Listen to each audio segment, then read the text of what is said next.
ആ മരത്തേലിരിക്കുന്ന പാമ്പിനെ കണ്ടോ? അതാണ് ചേരപ്പാമ്പ്.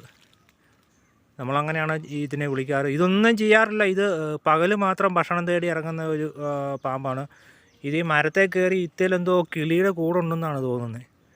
അപ്പോൾ ആ കിളീനെ മുട്ടയോ കുട്ടീനെയോ ഒന്നങ്ങോട്ട്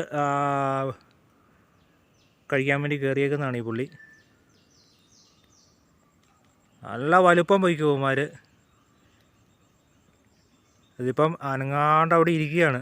ഇത് ചേരപ്പാമ്പ് തന്നെയാണിത്, വേറെ മൂർഖൻ പാമ്പൊന്നുമല്ല. ഹലോ, താഴെ ഇറങ്ങ്.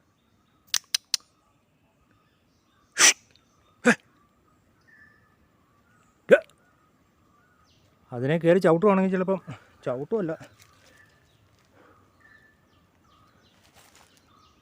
ഇതിൻ്റെ അടുത്ത് പോയി അതിനെ ഉപദ്രവിക്കുകയൊക്കെ ചെയ്യുകയാണെങ്കിൽ അത് ചിലപ്പം വാലും കൊണ്ടടിക്കും. അതെന്തിനെയോ കഴിച്ചിട്ടിരിക്കുക കേട്ടോ. അതിൻ്റെ വയറ് ഞാൻ ഇപ്പോൾ ഒരു കല്ലെടുത്ത് എറിഞ്ഞപ്പോൾ അതിനെ കൊണ്ടു.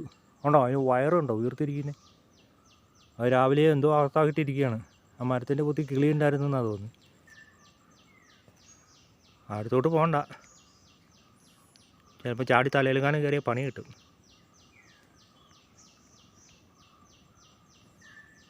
ഉണ്ടോ, ചാടാൻ റെഡി ആയിട്ടിരിക്കുകയാണ്. സാധാരണ ഇത് ഓടുന്നതാണ് നമ്മളെ കാണുമ്പോൾ. ഇന്ന് പുള്ളിക്ക് താഴോട്ട് ചാടാൻ പറ്റുന്നില്ല എന്നാണ് തോന്നുന്നത്. പുള്ളിക്കാരൻ ആ കമ്പിൻ്റെ ഇടയ്ക്ക് എന്തോ കുടുങ്ങിയിരിക്കുകയാണ്. അതിനെ ഞാൻ ഓടിച്ചിട്ട് പോകുന്നില്ല.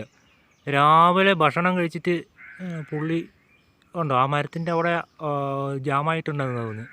പുള്ളി അവിടെ ഉറക്കിയിരിക്കുക. ഞാൻ കുറച്ച് കല്ലുവർക്ക് എറിഞ്ഞു, എന്നിട്ട് പോകുന്നില്ല. വയറൊക്കെ നല്ല തടിച്ചിട്ടാണ് ഇരിക്കുന്നത്. എന്തായാലും പുള്ളി അവിടെ ഇരിക്കട്ടെ, നമുക്ക് നമ്മുടെ വഴിക്ക് പോകാം. അത് ചേരപ്പാമ്പാണ്.